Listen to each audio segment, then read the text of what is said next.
A hand gesture made by a local man appearing on Jeopardy last month went viral after a group of former contestants accused Kelly Donahue of racism. And that became a storyline for the media, regardless of what the hand gesture was intended to mean.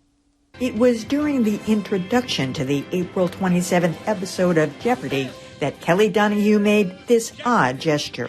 Whose 3-day cash winnings total $79,000. Right after the show aired on the West Coast, outrage ensued. Jeopardy is being slammed after a winner allegedly flashed a white power hand gesture. Twitter picked it up, but most of the criticism came from a group of former contestants who called the gesture a racist dog whistle. Hundreds of former Jeopardy contestants wrote a letter to the show's producers condemning them. But then a twist. It turns out Kelly Donahue had on prior episodes held up one finger after his first win, two after his second, and he says the three fingers were just that, his third win. While the symbol has been tied to white supremacists, context does matter. New York Times media critic Ben Smith weighed in, saying the allegation that Donahue acted in malice is obviously false, calling it a classic case of a social media hunt gone awry. But not everyone is convinced, including former Jeopardy contestant Emily Kelly. If this is one, this is two, this is three. It's not the other symbol. And say the former contestants, if producers had simply edited the gesture out, there would be no story here at all. You know, Mike, I'm not at all surprised this caught fire on Twitter. That's what people do on Twitter. They make something out of nothing. But the fact that these former contestants, which is an exclusive group, they only communicate with themselves, they have the resources to check this guy out, Kelly Donahue. They could have discovered whether he had anything in his background that would suggest that this is what he intended to do. Instead, they went with this, right away, which is why it became a big news story, not just locally, but the man is from Winthrop, but everywhere. Everybody was picking up and saying, is this possible? I'm sorry that we didn't have the time to show his entire statement on this, because I feel personally sorry for this guy. I feel he is truly mortified. I believe he is sincere in his statement and his apology. I don't believe he was trying anything nefarious or any kind of white power symbol. I just think that this shows how both the left and right can seize upon a piece of information, not accept any alternative facts, and make that their belief. Confirmation bias, personally, at its worst.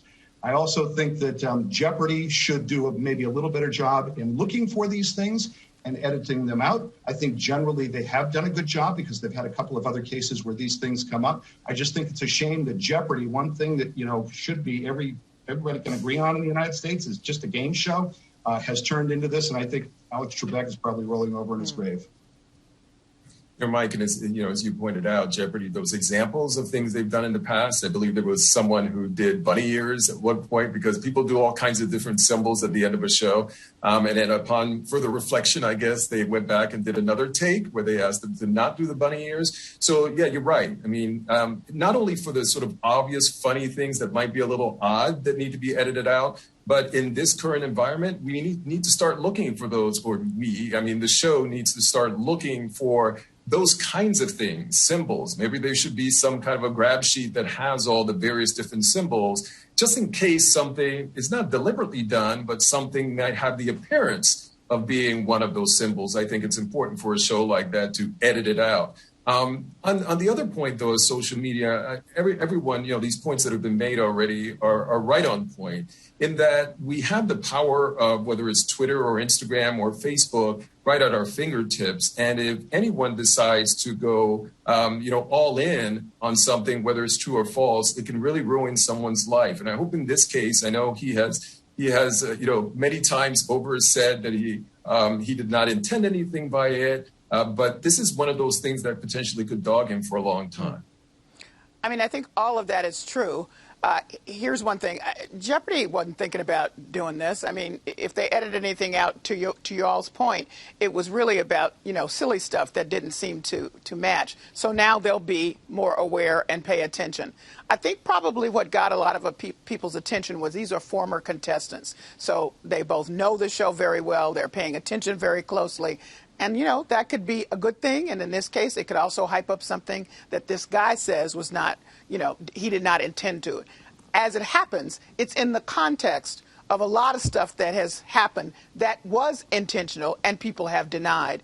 So, you're sort of betwixt and between. Maybe it doesn't end up being as hyped as it was because, to your point, Dan, you can ruin somebody's life.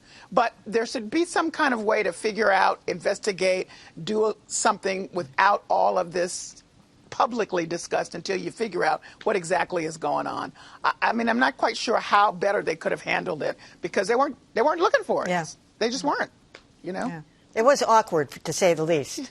I mean, that one contestant said, who does this? Yeah, I mean, it's a weird way to say 3, right? So, and I understood the sensitivity to it originally because the reality is that is a white power symbol. And one of the things the alt-right and sort of this new white supremacist movement has done well is take sort of innocuous seeming symbols and memes like Pepe the Frog and turn them into sort of virulently racist symbols, right? So the vigilance is important because they're trying to get around being moderated, right? And so that's why people are so sensitive to this stuff.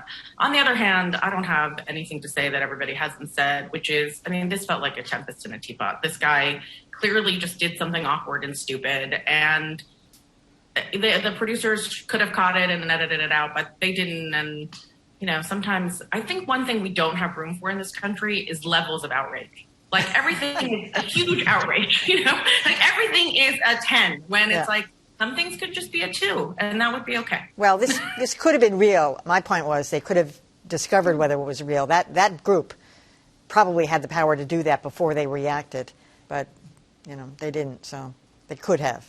Wait one day. That's the other thing. We can't wait 1 second anymore. All right. Well, before